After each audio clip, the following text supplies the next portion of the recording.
네, 방금 소개받은 철학을 가르치는 박우현입니다. 오늘은 제가 다른 것보다도 철학에 대해서, 특히 철학 올림피아드에 대해서 어머니들이 잘 모르신다고 생각을 하고, 철학 올림피아드가 무엇인지에 대해서 먼저 간략하게 좀 소개를 드리고, 그리고 제가 가르치는 철학 프로그램과 그 다음에 철학 올림피아드에서 나오는 논제들과 있어서의 연관관계를 중심으로 설명을 하겠습니다. 국제철학올림피아드는 1993년에 1회 대회가 있었어요. 불가리아에서. 아마 동구에서 시작을 했는데 아마 그 시절이 쉽게 말해서 냉전이라는 것이 깨지고 난 다음에 동구가 민주화되어지는 그러한 시절과 국제철학올림피아드가 같이 시작했다는 생각이 들어요. 그리고 국제철학올림피아드는 그 뒤로 동구권 국가가 중심이 되었다가 주변에 이제 서방 국가나 이제 이런 쪽 동방 쪽에 이런 국가들도 특히 한국도 참여하게 되어지고 2002년에는 국제철학올림피아드 대회가 한국에서도 서울대학에서도 한번 주최를 한 적이 있습니다. 자, 그러면 제가 철학을 가르치게 되어진 것은 사실 저도 학원을 하면서 철학이라고 하는 것이 철학 올림피아드라는 대회가 있다고는 생각해 본 적은 없었어요. 근데 한 15년 전까지입니다. 민사고가 한국에서 제일 좋은 고등학교였을 때, 그리고 서울대학이나 연세대학이나 고려대학이 수시 전형에 있어서 철학 올림피아드 같은 외부 실적을 갖다가 되게 중심으로 반영을 했었을 때, 자, 국내 민사고를 지나가려고 하는 학생과 자, 서울대 연고대를 대학을 지나가려고 하는 학생들 대상으로 한국 철학 올림피아드를 주로 가르쳤습니다. 그래서 이쪽에 화면에 나와 있는 것은 그때 제가 가르쳤던 학생들이죠, 대부분. 민사고는 학생을 선발할 때 중학생들을 갖다가 우선 선발하기 전에 중등 철학 올림피아드라는 것을 통해서 애들을 갖다가 먼저 골라내는 작업을 먼저 하더라고요, 보면은. 자, 이렇게 한국 철학 올림피아드를 가르치다가 한 10년쯤 전에, 아직 10년이 채 되지 않았을 것 같아요. 국제철학올림피아드 대회를 준비를 해달라고 강남 쪽에 어머니들 몇 분이 연락을 하셔가지고 그때 제가 강남에 나와서 처음으로 국제철학올림피아드를 준비를 했었어요. 국제철학올림피아드는 그 전까지만 해도 민사고, 청신국제고, 용인외고 국제반 학생들을 중심으로 이루어져 대부분 입상자들이 그 세 개 학교가 중심이었죠, 보면은. 그래서 다른 국제학교 애들은 왜 시험을 안 보냐 그랬더니 국제철학올림피아드 한국 대회 이쪽은 국내 학생들만이 보는 거라고 알고 있었다 그러더라고요. 근데 어쨌든 제가 그때 4명 정도를, 강남에 처음 왔을 때 4명 정도를 모아서 국제철학올림피아드를 지도를 했는데 애들이 되게 좋은 실적을 가져오더라고요. 첫 해에 지도를 했었던 학생들이 한국 대표로 선발돼서 나가면서 2016년이죠. 2017년에 벨기에 겐트에서 세계대회가 있었는데 처음 가르쳤는데 애들이 그래도 세계대회에 나가서도 1등을 해가지고 오더라고요. 그리고 나머지 학생들도 4명 정도가 전부 다 대회에 입상해가지고 대학은 전부 다 되게 좋은 데를 갔었던 것 같아요. 예일도 가고 옥스퍼드도 가고 하버드도 가고 대부분 이렇게 했었으니까. 그래서 그 뒤로는 국내에 있는 국제학교 학생들도 국제철학올림피아드를 많이 준비하게 되어지더라고요. 그래서 그 뒤로는 제가 대부분 국제학교 학생들을 중심으로 수업을 진행을 했었어요. 그래서 가장 실적이 좋았던 것은 2021년대에네요. 어쨌든 국내 예선에서 여러 명 중에서 7명 정도를 제가 가르쳤으니까, 특히 그것도 대상, 금상, 은상, 동상 해가지고 대부분 상위권 학생들이 대부분 제가 가르쳤던 학생들이었죠. 그리고 이제 그 뒤로도 매년 세계대회에 나갔죠. 2022년 포르투갈 리스본 대회도 있고 2023년에는 그리스의 올림피아라고 하는 데서 대회가 있었더라고요. 그다음에 2024년에는 핀란드 헬싱키도 있고, 그다음에 이게 이제 올해죠. 이탈리아 베리에서는 2025년 대회인데 이 학생은 저한테 찾아와서 국제철학올림피아드 쪽에 자기 입상자인데 좀 해서 저도 좀 도와주겠다라고 해서 인터뷰를 좀 해달라고 그런 것 같기도 해요. 그리고 이건 저는 사실은 철학 올림피아드 강사하기보다도 그 전에는 논술과 한국대학에 있어서의 심층 면접을 주로 가르쳤어요. 그래서 한국대학에 특히 서울대, 연대, 고려대학교 이 세 개 학교를 중심으로 구술 면접하고 그다음에 연세대학교, 고려대학교 논술 쪽만 주로 가르쳤었죠. 그리고 거기에 관해서 책도 제가 한 10년 정도를 썼습니다. 철학 올림피아드 프로그램은 제가 생각했을 때는 그래도 한 1년 정도는 해야 한다는 생각이 들어요. 그러니까 어머니 입장에서는 왜 철학을 저렇게 오래 공부해야 하냐라고 하는데 사실 그렇지는 않고 철학 올림피아드 논제를 보게 되어지면 대체로 철학 말고 사회학이나 정치 철학이라든지 경제 사상이라든지 이런 부분까지도 대부분 포괄되어서 나와요. 그래서 제가 가르치는 이 프로그램은 철학뿐만이 아니라 나중에 어머니들 존 로게세이나 하버드 인터내셔널이나 이런 다른 대회를 준비하는데도 되게 많은 도움이 될 겁니다. 구체적으로 그러면 논제나 그리고 제가 가르치는 수업 프로그램과에 있어서 연관에 대해서 제가 먼저 이야기를 드릴게요. 그러면 철학 올림피아드의 선전에 가게 되어지면 대체로 논제는 4개가 나와요. 그 4개 나오는 것 중에서 하나 정도를 학생이 골라서 쓰게 되어지는데 자, 논제 자체가 흔히 말하는 바칼로레아 스타일이라고 그러죠. 그러니까 논제 하나가 되게 덜렁 나갈 뿐이에요. 그래서 그걸 처음에 학생들이 받아보게 되어지면 되게 문화적인 충격을 갖다 느낄 수도 있어요.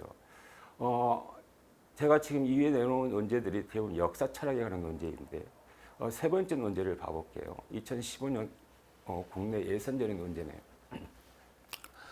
자, 거기에 보시면 이처럼 우리는 같은 강물에 발을 2번 담글 수 없다라고 이야기하는 부분이 있어요. 대표적으로 누구 책이겠어요? 이에치카의 역사란 무엇인가에서 나오는 건데 사실 이에치카 이야기는 아니에요. 원래 헤라클레이토스가 이야기하는 논제죠. 우리 헤라클레이토스는 대부분 뭐 변증법 이렇게 이야기할 때 제일 앞에서 배우는데 자, 이 논제를 가지고 A4 4페이지 정도에 있어서 그 A4 4페이지 정도의 글을 그날 3시간에 걸쳐서 쓰라 그러면 쓸 수 있겠냐라는 거죠, 애들이. 그러니까 사전에 이게 준비가 되어졌을 때만이 글을 쓸 수가 있는 거겠죠. 자, 하나 예를 들어 볼게요. 여기에 나와 있는 그림은 폴 고갱의 그림이라 그래요. 제목은 되게 길어요. 우리는 오지에서 왔으며 무엇이며 오지로 가는가라고. 뭐 폴 고갱이라는 사람은 그렇게 철학적인 삶을 살았다는 느낌은 들어 보이지는 않은데 자기 그림에 있어서의 제목은 되게 철학적으로 붙여놨더라고요. 근데 방금 앞에서 이야기했던 것처럼 같은 강물에 발을 2번 담글 수 없다고 이야기하게 되어지면 학생들은 저 말이 도대체 무엇인가를 먼저 찾아내야 될 거예요. 자, 무엇을 물어보고 싶은 거예요? 같은 강물에 발을 2번 담글 수 없는 이유는 뻔한 거죠. 왜 그러냐면 강물은 흘러가기 때문에 그런 거죠. 그러니까 이 논제에서 핵심 키워드는 체인지, 변화구나 이렇게. 그래서 아마 틀림없이 이 폴 고갱도 그러지 않겠어요? 오지에서 와가지고 어떻게 살다가 오지로 가느냐라고 물어보는데 꼭 이렇게 질문을 던지는 대표적인 철학자가 한 사람 있어요. 누구냐고요? 아리스토텔레스죠. 자, 이 사람 우리가 살고 있는 세계를 자, 이 같은 4개의 원인으로 이야기했다 그래요.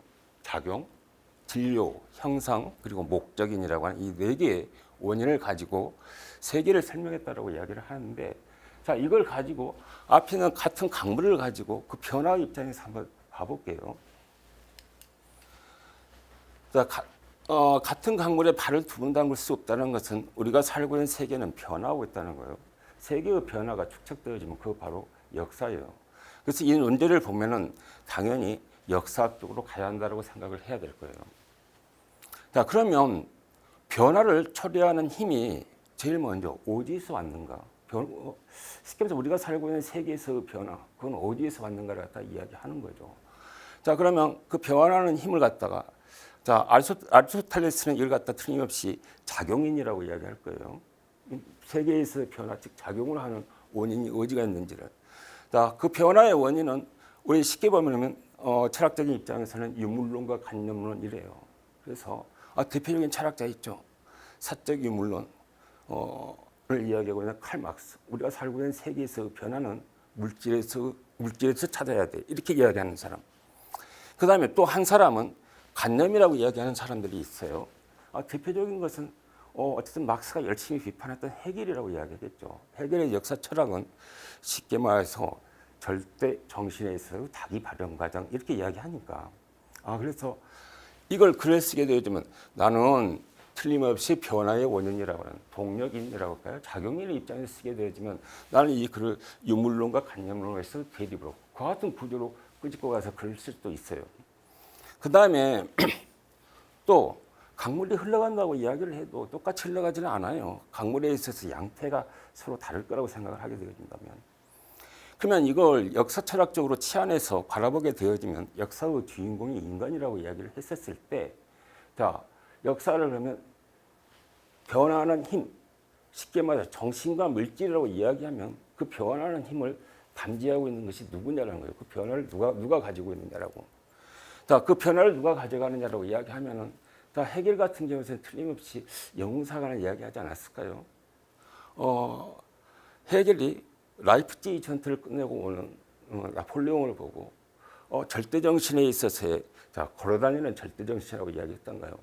자, 틀림없이 그 사람은 역사에서 주인공을 영웅 이렇게도 접근할 수도 있다는 생각도 들어보여요. 그 다음에 또 한편으로는 역사에서 주인공은 영웅이 아니라 누구? 그래 계급이자 민중이라고 보이는 흔히 말하는 민중사관이라고 하는 입장을 가지고 있죠. 독일의 희곡 작가였잖아요. 베르톨트 브레이트라고 하는 사람이 쓴 희곡에 보면 이런 것이 있어요. 자, 퇴배의 성벽은 누가 지었으며 그 다음에 만리장성은 누가 쌓았을까? 진시황이 아니라는 거죠. 쉽게 말해서 민중이 쌓았다는 입장에서. 자, 어쨌든 그래서 역사의 주인공을 이렇게 민중으로 포착할 수도 있고 또 하나 근대 국가의 성립은 민족에서 찾는다라고 이야기해요. 그러면 여기에서만 해도 영웅사관과 민족사관과 민중사관 이 세 개에 있어서의 사관이 서로 대립하는 거예요. 이 논제를 나는 역사에서 주체라는 입장에서 접근하게 되죠. 그럼 그와 같은 방식으로 갈 수도 있기도 하죠. 그 다음에 강물은 흘러간다고 이야기를 하는데 그 강물이 언제의 강물이냐는 거죠. 어제의 강물 아니면 오늘의 강물인가.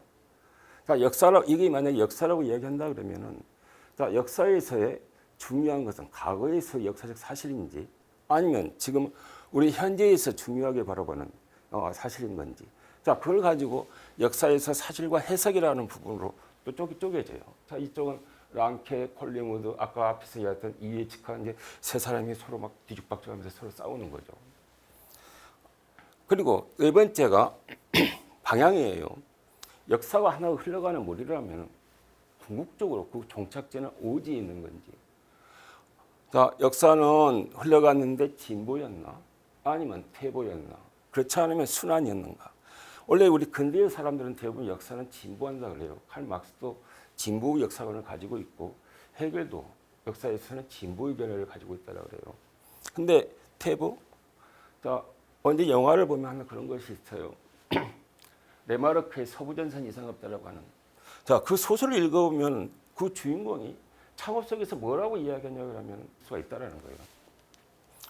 그러면 아까 앞에 있는 논제와 관련해서 제 수업 프로그램이 어떻게 짜여졌냐 그러면은 자, 아까 세 번째 있었죠. 역사에 있어서의 사실과 해석에 관한 거. 그래서 첫 번째로 사실과 해석을 통해서 랑케와 콜링우드와 이에츠카에 있어서의 서로 다른 차이점을 배워요. 그 다음에 두 번째, 역사에서의 주인공이 누구인가에 대해서 영웅과 계급과 민족에 대한 역사 주체론을 공부하고 그 다음에 세 번째, 역사에서 방향이죠. 역사는 진보하고 퇴보하는 걸 갖다 배우고 그 다음에 네 번째가 이제 약간 특강 같죠. 지금 우리가 살고 있는 세계에서 가장 큰 문제가 바로 민족주의론이에요.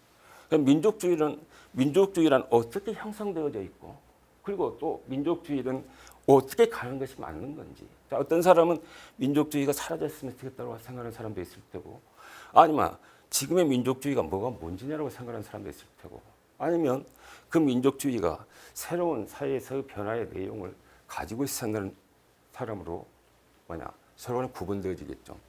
자, 이런 정도의 역사에 대한 이런 지식이라는 것이 내부에 축적되어지고 그리고 그에 대해서 자기의 입장에 섰을 때만이 아마 이와 같은 논제를 해결할 수 있을 거라는 생각이 들어요. 자, 그 다음에 또 하나 볼게요. 2006년에 이탈리아에서 했던 논제네요. 자, 여기 보게 되어지면 사물을 알려면 우리는 그것을 사랑해야 되고 또 어떤 것을 사랑하려면 우리는 그것을 알아야 한다 그래요. 그럼 이 논제를 딱 보고 너 그다음에 러브 이 둘에 있어서의 상관관계를 이야기하는 거구나. 사랑한다는 것과 안다는 것에 있어서의 어떤 관련이 있는가를 갖다가 이 기타로 니시다라고 하는 일본 철학자가 이야기를 한 거예요. 그러면 이건 논제를 보고 틀림없이 사랑한다는 것은 좀 윤리적인 거예요. 이타적이라고 이야기할 수 있죠. 그럼 이 논제는 되게 자연스럽게 윤리학적으로 가지고 가는 것이 맞아요. 그러면 윤리학적으로 이것을 가지고 갔을 때 알아야 한다고 생각하는 사람들이 있어요. 여기 있죠. 소크라테스 네 자신을 알라 그러고 임마누엘 칸트는 안 거죠. 저 하늘에 별이 있고 자기의 마음에는 조동률이 있다는 것을. 그다음에 제레미 벤담이 최대 자수 최대 행복만이 쉽게 말해서 우리가 살고 있는 사회에서 정의를 가져올 수도 있다라고 이야기를 한 거예요. 자, 이 사람들은 전부 다 알면 된다고 생각하는 사람들이에요. 근데 공부를 해보면 안다고 해서 타인을 사랑하고 윤리적으로 살 수 있냐고 그렇지는 않다라는 거죠. 자, 서울구치소 앞에서 죄를 짓고 사고랑을 차고 가는 사람들한테 물어봐요. 너는 그와 같은 잘못을 저지르게 되면 처벌받는다는 것을 몰랐냐고. 다 안다 그럴 거예요, 아마. 그러니까 알아봤자 소용이 없다라고 이제 나중에 누가 이야기를 하겠어요. 자, 아리스토텔레스가 이야기해요. 아는 것은 필요가 없고 하지 않으려고 하는 의지가 중요하다고 이야기하는. 근데 또 한 사람이 근대에 나타나게 되어져요. 여기에 사랑에 대해서 포인트를 맞추고 있는 누구냐면 제레미 벤담이라고 하는 윤리학자요. 그럼 이거 딱 언뜻 봤을 때 우리 근대 철학에 있어서의 임마누엘 칸트의 의무론적 윤리론, 제레미 벤담에서 공의주의 윤리론, 또 한편으로 데이비드 휴메에 있어서 감정주의 윤리론과 그리고 이 세 개를 다 아울러서 접근할 수 있는 아리스토텔레스에 있어서의 덕윤리라고 하는 이 네 개의 입장이 있는 거예요, 보면은.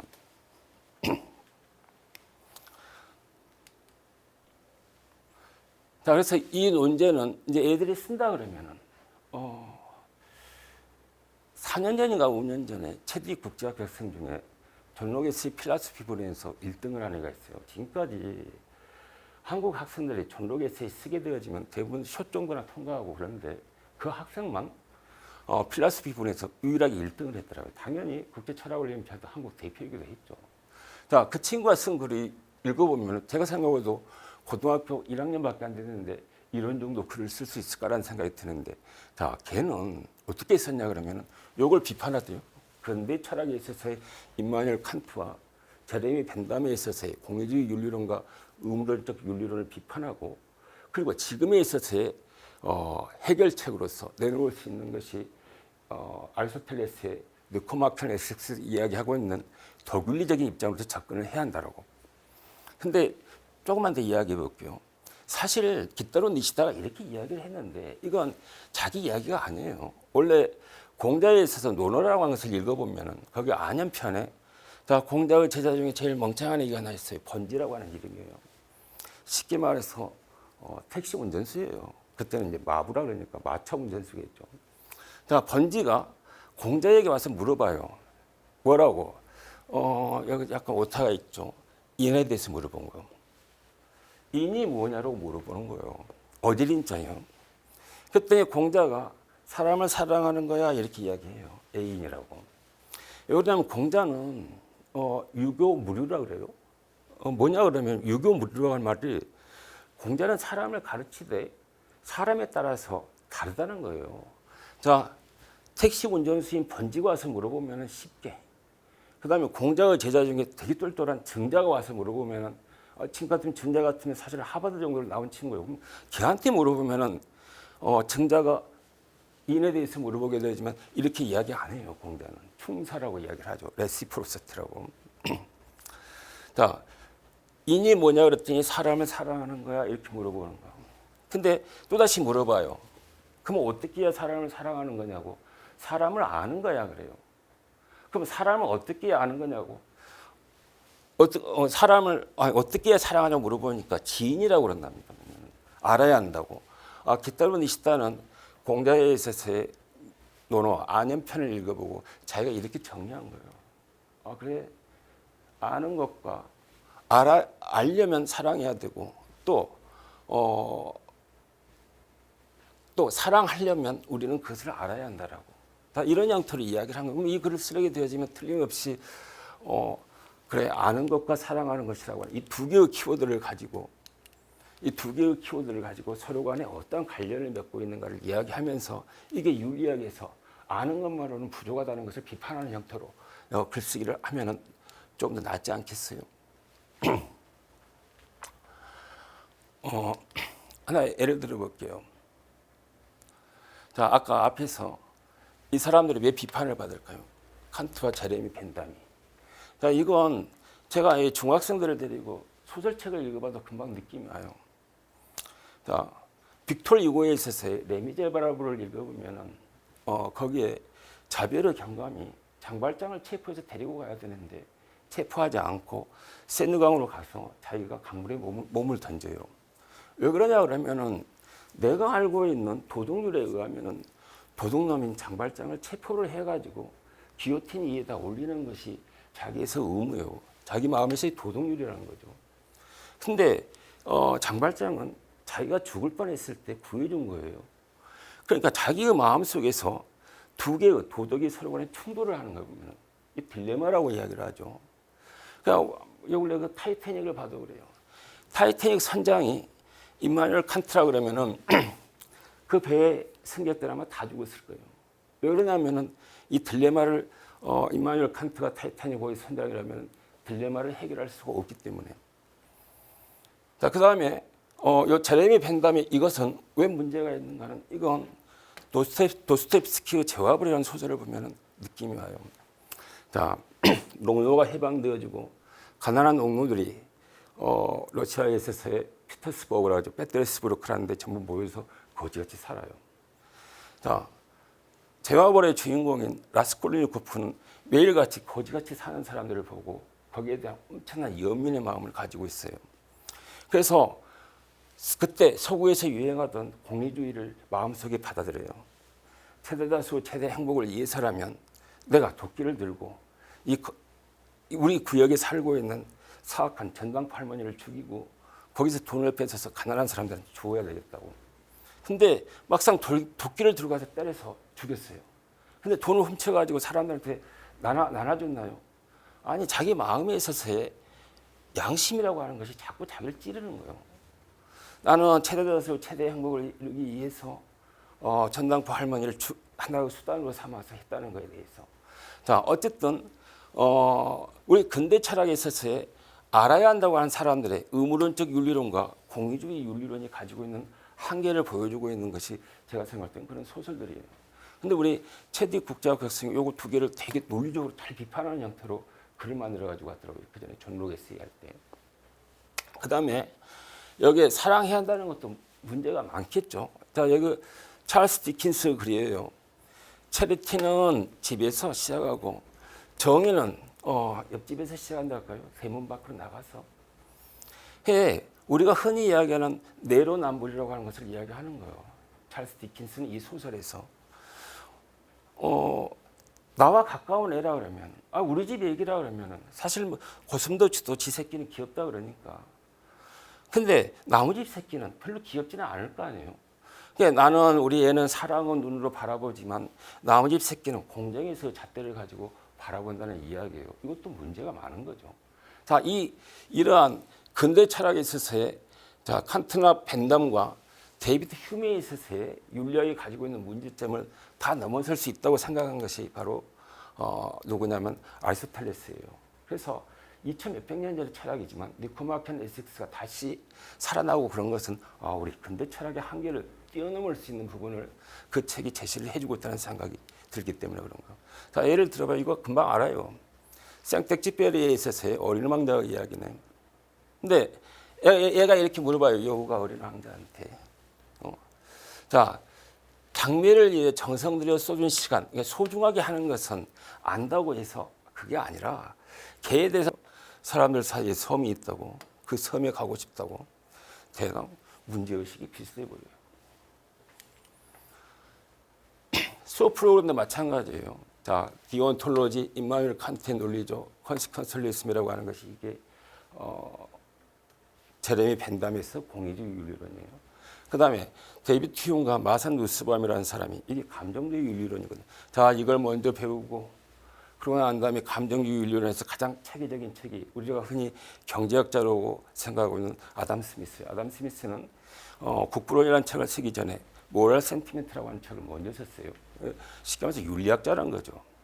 그리고 자, 이렇게 배우고 그리고 난 다음에 가장 마지막에 문제를 해결할 수 있는 사람으로서 아리스토텔레스, 니코마키네시스를 공부하는 걸로 제 프로그램은 이렇게 짜여져 있어요.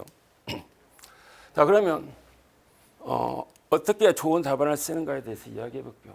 첫째, 학생들은 아까 이야기했던 것처럼 논제의 핵심을 찝어야 돼요. 같은 강물에 발을 두 번 담글 수 없다 그러면 변화라는 것을 찝어야 되고, 또 사랑하는 것과 아는 거 있으면 그들에서 관계를 물어본다는 거구나. 그러면 그 논제와 연관성을 갖고 글쓰기가 들어가야 한다는 거죠. 자, 제가 가르쳤던 학생 중에 국제철학올림피아드 한국 대표가 되고 싶어서 4번을 시험을 본 애가 있어요. 3번을 입상을 했어요. 중학교 3학년 때부터 동상을 받기 시작했으니까 그 다음에 한국 대표는 지가 될 줄 알았죠. 근데 그 학생이 떨어지고 난 다음에 저한테 글을 보내놨는데 가장 중요한 것은 논제와 연관자체라는 것이 존재하지 않는다는 거예요. 아까 이야기한 사랑과 아는 것 이렇게 이야기해야 되지만 그 둘에 있어서 관계에 집중을 해야 되는데 학생이 대부분 아는 것, 사랑하는 것 그 한 군데만 이야기를 하고 있더라고요. 당연히 글의 구조는 완벽해야 되겠죠. 논증 자체의 구조가. 그리고 반드시 자신의 주제에서 예상되는 반론이 있어요. 우리 이걸 갖다가 뭐라 하면 해징이라죠. 울타리를 쳐주는 거예요. 내가 내 하고 싶은 이야기만 하고 사라지는 것이 아니라 내 이야기에 대해서 틀림없이 예상되어지는 반론에 대해서 자기 나름대로 반박할 수 있는 근거를 만들어줘야 한다는 거예요. 그 다음에 고등학생이 글을 써봤자 이건 내 생각에 하나도 믿어주지 않아요. 가급적이면 흔히 말하는 문자양이라 그럴까? 쉽게 말해서 책 읽은 태를 좀 내주라는 거예요. 그래서 훌륭하신 분들에 있어서의 워런트를 받아가지고 오라는 거예요. 다 인용을 하라는 거예요. 인용을. 나는 이런 글을 이야기하는데 내 이 글은 알고 보면 2000 몇백 년 전에 아리스토텔레스도 이야기했어라고. 그리고 그랬을 때만이 글 자체가 좀 아카데미해지면서 공부 좀 하라는 이런 생각이 든다는 거예요. 자, 그러면 어떻게 좋은 답안을 쓰는가 이야기해 볼게요. 답안은 아까 이야기한 것처럼 추상적인 논제 하나가 나오는데 기껏해서 그 논제를 가지고 A4 3페이지를 써야 되는데 그러면 이것은 준비를 해야 하는 거예요. 국제철학올림피아드 입상은 준비한 학생만이 상을 받을 수가 있어요. 그래서 수업 때마다 아까 이야기한 철학의 주요한 쟁점별로 자기만에서 조그만 철학 노트를 만들어야 돼요. 그리고 거기에 끊임없이 업데이트를 하고 그리고 그 철학 노트를 가지고 이렇게 마인드맵이라고 할까요? 하나 정도로 표현할 수 있는 글의 구성이나 이런 것을 흔히 말하는 왁구라고도 이야기하고 아웃라인이라고도 이야기하죠. 그런 것을 짜보라는 거예요. 자, 그렇게 하면은 쉽게 국제철학올림피아드에서 나오는 쟁점이라는 것은 제가 봤을 때 10개를 안 넘어서요. 그래서 10개 주제만 체계적인 철학 노트를 통해서 관리하면 된다는 생각이 들어요. 그리고 철학은 우리 어머니들이 요구하는 가성비가 높게 끝나고 싶지만 실제로는 그렇지는 않아요. 철학 수업은 제가 생각할 때는 숙성과 발효의 시간이 필요해요. 그래서 대부분 좀 어릴 때 저한테 한 1년 정도 공부하고 그러고 난 다음에 주로 수상 결과를 가져오는 경우는 9학년들 같으면 10학년, 11학년이나 됐을 때부터 상을 가져오기 시작하더라고요. 자, 오늘 수업은 Q&A 여기까지 해서 끝낼게요.